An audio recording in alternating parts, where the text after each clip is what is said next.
Hello friends, welcome to Jeevanya's kitchen. Friends, இன்றைக்கி நம்ம ரொம்ப சிம்பிளான முறையில் ரொம்பவே ஹெல்த்தியான டேஸ்டியான ஒரு ஸ்வீட் ரெசிபி செய்ய போகிறோம். இதில் நட்ஸ் எல்லாம் சேர்த்து செய்கிறதுனால ரொம்ப ஹெல்த்தியான ஒரு ரெசிபிங்க. குழந்தைங்கள்லேருந்து பெரியவங்க வரைக்கும் எல்லாருமே சாப்பிட்லாம்.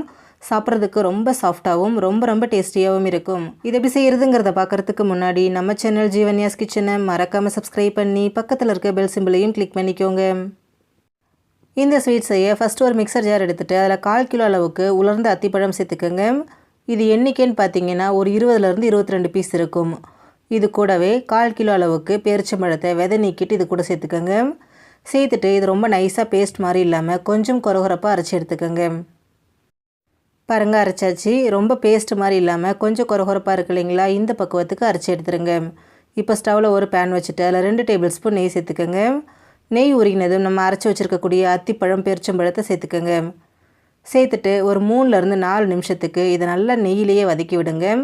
நம்ம வதக்க அந்த டேட்ஸ் வந்துட்டு நல்லா மெல்ட் ஆகிட்டு ஒரு பேஸ்ட் பக்குவத்துக்கு வரும். அது வரைக்கும் இதை கைவிடாமல் இந்த மாதிரி கலந்து விட்டுக்கிட்டே இருங்க.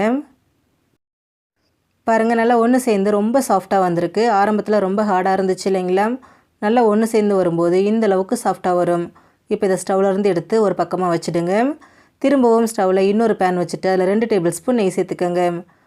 இப்போ இதில் நட்ஸ் சேர்த்துக்கலாம். நான் இன்றைக்கி 1/2 கப் அளவுக்கு பொடியை நறுக்கின வால்நட், 1/2 கப் அளவுக்கு பொடியை நறுக்கின முந்திரி, 1/2 கப் அளவுக்கு பொடியை நறுக்கின பாதாம், 2 அத்திப்பழத்தை பொடியை நறுக்கி சேர்த்துக்கிறேன்.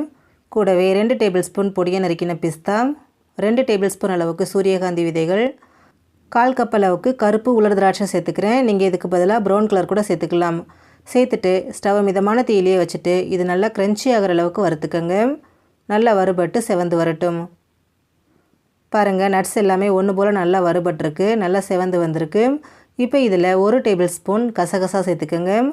கூடவே 2 டேபிள் ஸ்பூன் அளவுக்கு டெசிகேட்டட் கோகோனட்டு, அதாவது தேங்காய் பவுடர் சேர்த்துக்கோங்க. சேர்த்துட்டு இதையும் நல்லா வறுத்து விடுங்க. ஒரு நிமிஷம் வறுத்தாலே போதுங்க.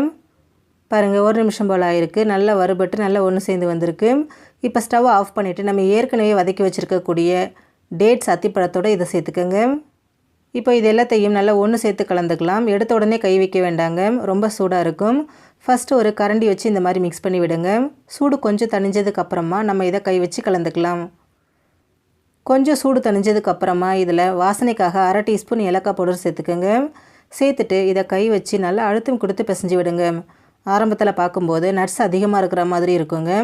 ஆனால் நம்ம கை வச்சு நல்லா அழுத்தம் கொடுத்து பிசைய அந்த அத்திப்பழம் டேட்ஸ் பேஸ்ட்டோட இந்த நட்ஸ் எல்லாமே நல்லா ஒன்று சேர்ந்து ஒரு பால் ஷேப்புக்கு உருட்டிக்கலாம்.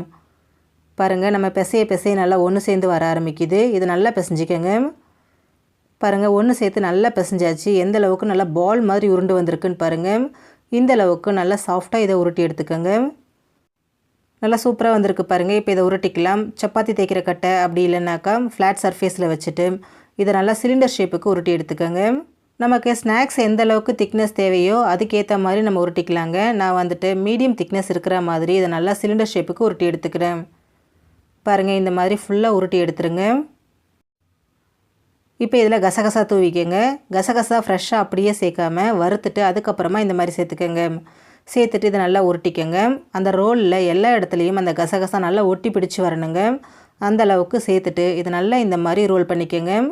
நான் வந்து ஒரு 2 டேபிள் ஸ்பூன் போல் இதுக்கு யூஸ் பண்ணியிருக்கிறேன். பாருங்கள், நல்லா உருட்டியாச்சு. நல்லா கசகசா ஒட்டி பிடிச்சி வந்திருக்கு பாருங்கள். இப்போ ஒரு சில்வர் ஃபாயில் பேப்பர் எடுத்துகிட்டு அதில் இந்த ரோலை வச்சுருங்க. வச்சுட்டு இதை நல்லா டைட்டாக சுற்றிக்கங்க. பாருங்கள், இந்த மாதிரி நல்லா டைட்டாக ரோல் பண்ணிவிடுங்க. ரோல் பண்ணிவிட்டு சைட்லேயே நல்லா மடித்து விட்டுருங்க. மடித்ததுக்கப்புறமா இதை ஒரு 1/2 மணி நேரத்துக்கு ஃப்ரிட்ஜில் வச்சு எடுத்துருங்க. ஃப்ரீசரில் வைக்க வேண்டாங்க, ஃப்ரிட்ஜில் வச்சு எடுத்தால் போதும்.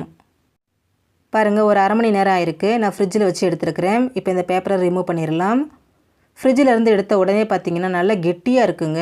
ஒரு 10 நிமிஷம் வச்சுட்டு அதுக்கப்புறம் கட் பண்ணிங்க அப்படின்னா கட் பண்ணுறதுக்கு ரொம்ப ஈஸியாக நல்லா ஸ்லைஸாக வரும்.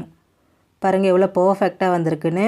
இப்போ இதை நம்ம என்ன சைஸ் தேவையோ அந்த சைஸுக்கு நம்ம இதை பீசஸாக கட் பண்ணி எடுத்துக்கலாம். எவ்வளோ அழகாக கட் பண்ண வருது பாருங்கள். ரொம்ப சிம்பிளான ஒரு ஸ்வீட் ரெசிபிங்க. ரொம்ப ஹெல்த்தியான ஒரு ரெசிபியும் கூட. ஃப்ரெண்ட்ஸ், நீங்களும் இந்த ஸ்வீட் ரெசிபியை செஞ்சு பாருங்கள். இந்த வீடியோ உங்களுக்கு பிடிச்சிருந்தா லைக் பண்ணுங்கள், ஷேர் பண்ணுங்கள், கமெண்ட் பண்ணுங்கள். ஜீவன்யாஸ் கிச்சனை சப்ஸ்கிரைப் பண்ணி பக்கத்தில் இருக்க பெல் சிம்பிளையும் கிளிக் பண்ணிக்கோங்க. அப்போ தான் நான் போடுற வீடியோஸோட நோட்டிஃபிகேஷன்ஸ் உடனுக்குடனே உங்களுக்கு வரும். தேங்க்யூ.